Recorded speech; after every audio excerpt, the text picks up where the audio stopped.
Hey everyone, welcome to this episode of Breakthrough Innovation. With us today is my co-host JL Heather and Cydni Tetro.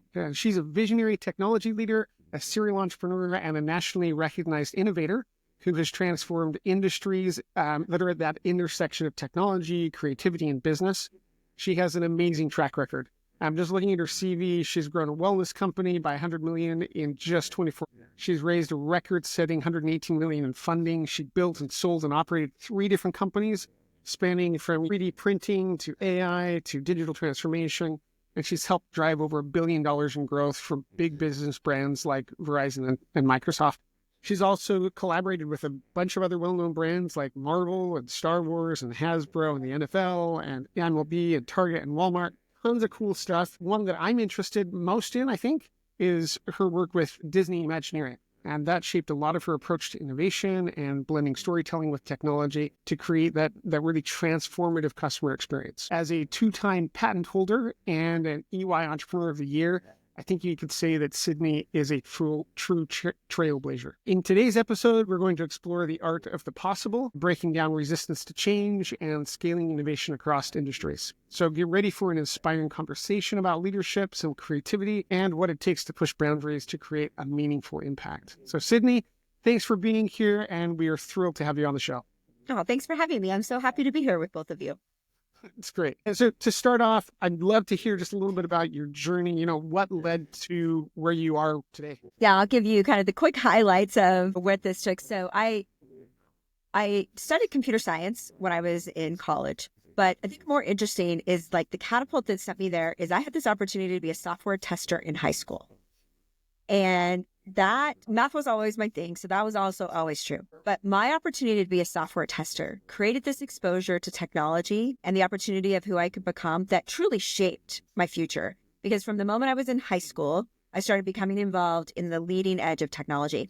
That led me to study computer science, although I did do a dance minor because, need like balance in my life. And then I did my MBA, and I was pretty sure I didn't know anything that I wanted to be. Like one consistent theme, which I actually think finds itself in my passion for innovation, is I've never felt like these are the exact steps I'm going to take next. I felt like there was this world to explore and learn from. And that for me came really early on of like, I don't know what I'm supposed to do here. Like, I think I'm going to send my resume to 100 companies. I'm going to do 100 job interviews. I'm going to apply to grad school. Like something's going to happen. And I really believe in the power of like setting yourself up for what could be possible. So as I came out of grad school, I jumped into the product management world. And then that really just created this opportunity. I've worked on both the B2B side and the B2C side. Everything from super exciting document management and compliance worlds and networking worlds, all the way to building like 100 million user company on the Facebook API with 23 million monthly actives. Wow. To spending time at Disney, to all the things that you said about building companies, and to spending time in the Coke system doing digital transformation. And when I look at that, I just look at the commonalities of I love technology because I think it's the cornerstone of building, of creativity and of innovation. And the more that I knew that if I could know how to build things, the more I knew I'd hold the power of creation in my hands. So as I saw problems and I saw challenges and ways I wanted to make impact, I could do it because I had a tool set that enabled me and a mindset that enabled me to take it forward. We had an interview the other day where a topic that came up was the topic of happy accidents. And we kind of explored that a little bit with the idea that, like, true genius is 90% preparation and 10% inspiration.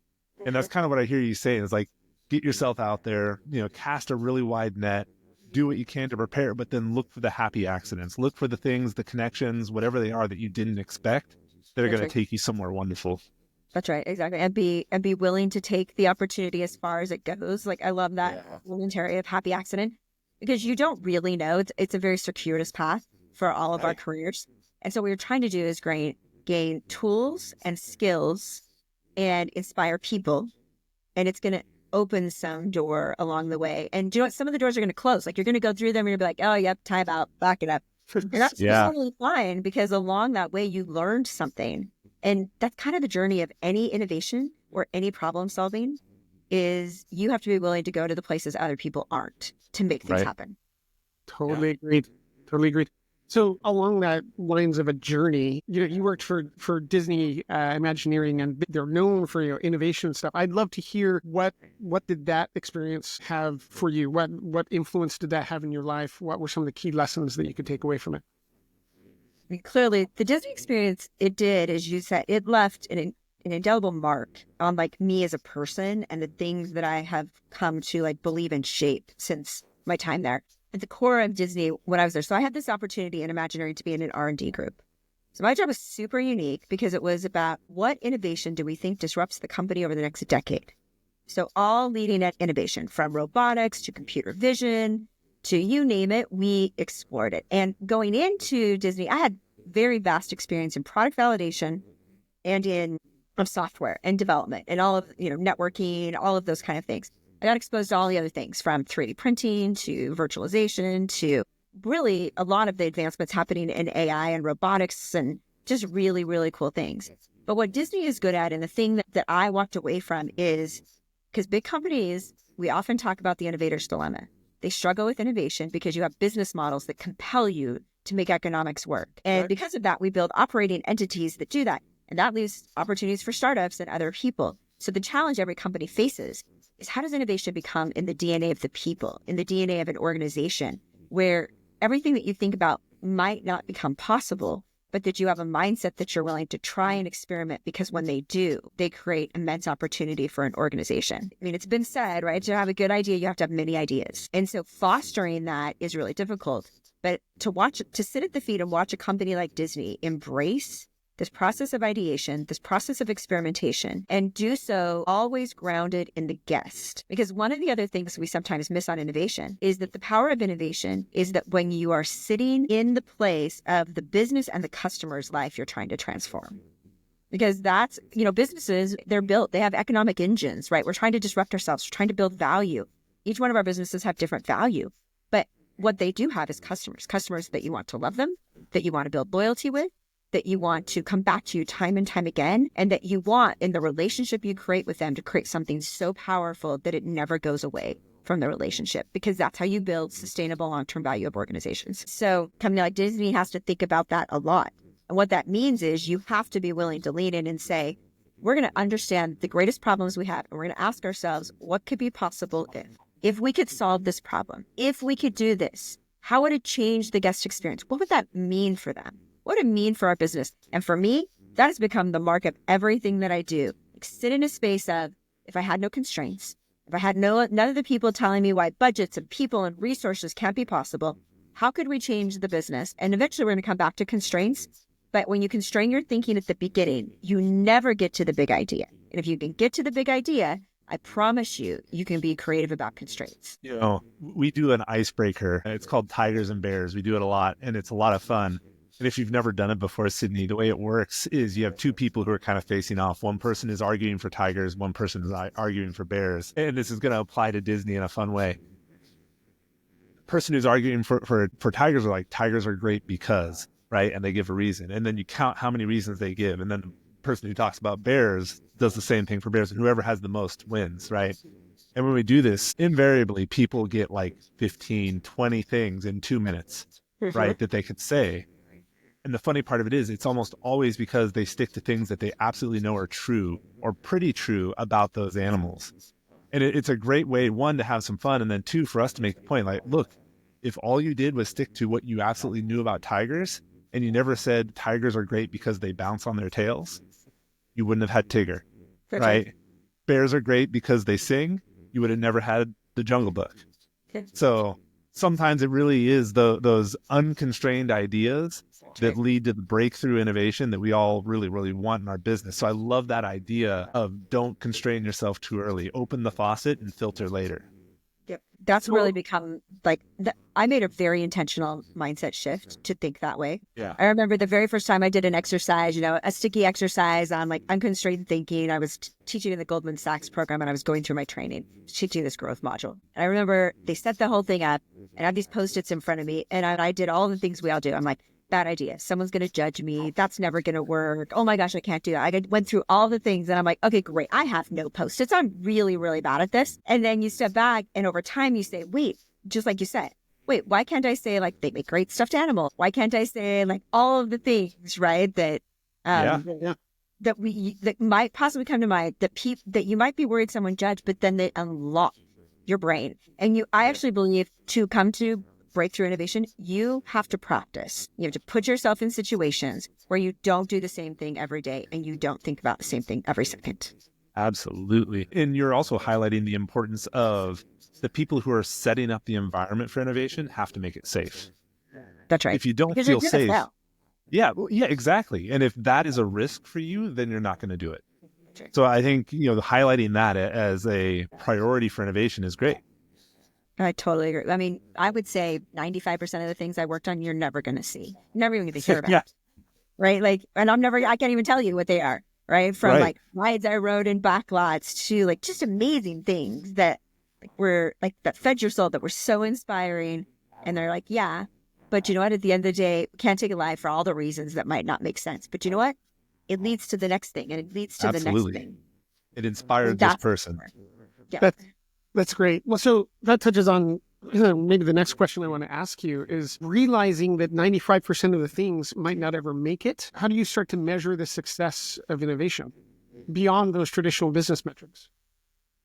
Yeah, so I think innovation has a couple of groundings. One is how do you create unconstrained thinking? That's our mindset challenge. The second is how do you make sure that you understand where the business is headed and what it values most? Because innovation, you have to like solve real problems that take like time. As big, like I've worked on innovation in 3D printing. It took 20 years to actually come to life. So there are like big challenges that we have to face this. But oftentimes we forget that, especially in business, and if you really want to build innovation areas, you have this world that you're living in. And part of your job is to deeply understand what could move the business forward. So people think that technology sits over here, innovation's over here, customers over here. It's not actually true. Three things have to collide. They actually have to come together. And the more you're grounded in what could drive a business forward, the better you actually create ideas for your business. You can sit in other blue sky spaces, have nothing to do with your business, but most of us are entrepreneurs trying to create amazing breakthrough opportunities for our business. And so what we have to do is be so close to the customer that when we think about things, we're like, if I sat in my customer's seat and they could do this, what would that unlock for my business? What would that do? And I think we oftentimes forget to put on the EQ of the customer and sit in that seat and think about, how do I remove friction? How do I make their life better? How do I bring them into the space? And I really firmly believe you can do it in any industry. And I think that's one of the challenges that we're all faced with is how do we get more tied closer to customers to drive innovation faster? Well, and I think that's a problem that we face so often, particularly with our clients. We work with our clients, and that's probably the biggest thing, honestly, is that they don't have their people connected with the customer. Yep. Their people are so disconnected. There's several layers between them and actually talking to a customer. I talked with a couple of teams. I'm like, when was the last time you talked with a customer? And they're like, oh, I've never talked to a customer. Like, you've done this for 10 years. You've never talked to a customer. Right. No, that's the only option. So I have this for a whole other segment. I spent early in my career, before I went to Disney, an entire body of work on product validation. So how do you figure out if someone will buy the thing you're building? And I probably did 1,000 in-person meetings, pitching products that we were doing and pivoting from these. And there's a guy named Frank Robinson out of California who originally coined the nail it, then scale it. And I got to go on the road with him. Nice. And so I spent months and months on the road with him, and we were validating this product. And the thing that I learned, tied to what are my business metrics, is that I'm going to come up with big ideas, but I'm going to figure out if someone's going to pay me for them before I go all the way. And I'm going to apply validation consistently. So my magic number is 13. So if I have an idea that I have, I'm going to go and I'm going to validate with 13 customers, because I find all the data after that is like just standard deviation. So 13 is my number. My only requirements are they are exactly my target customer, exactly the person in a very specific demographic that I know if I talk to them, they should absolutely want my product. So no friends and family. They lie to you. They're out. Has to be someone who's exactly in my square customer bucket, who has the problem, who is qualified for that. And then I'm going to score them on, will they buy it as is? What's my buy could be it? How many things would I have to change to get them to buy it? What is my buy as is, my buy could be if, and then how sophisticated are they? So how well do they know the market? And are they going to basically are we going to be able to close the deal right now? And because what I want to do in validation is before I even write one line of code, I want your commitment for your dollars. And so that validation for me is then how I take innovation to productization. Because I'm going to guarantee that I know what my business model looks like when I do that. And then I'm going to have the flexibility to pivot as I go build. Because you have to build minimum viable products. You do not have unlimited resources, but you also have to build it in such a way that on day one, people use it. Oftentimes in innovation, people build for steady state. I have 1 million users. Guess what? You don't. You have 0. So today what we're going to do is build for adoption, and we're going to build for acquisition, and we're going to build for usage, because when people get value, then we can scale. And so for me, those become the metrics that I take innovation and start to ramp from. I love it. That's such great insight. We've already totally blown through our 15 minutes. So Yes, I'm sorry. as we wrap up, great stuff. As we wrap up, one final question for you is, where can listeners connect with you? Where can they hear more about you or learn more about you or chat with you? Yeah, absolutely. So my website, which is my name, cydnitetro.com, has all sorts of information about me and what I'm doing and how to engage with me. Wonderful. And then Cydni, thanks again for the great conversation. I love these conversations and feeling so inspired by talking to people who are doing this day to day. And thanks to everybody else for joining us until the end of our podcast today. So if today's episode brought you some value, please consider leaving a rating and a review wherever you're listening to podcasts. If you know of anyone who is looking to drive in for innovation or scale their impact, go ahead and share this episode with them and tell them how great Cydni is. Remember to take at least one actionable insight from the day. Do something different with what you've learned. And let us know how it goes. We love to hear from you and hear about your progress. And thanks again, and we will see you next time on Breakthrough Innovation. Click. Yeah.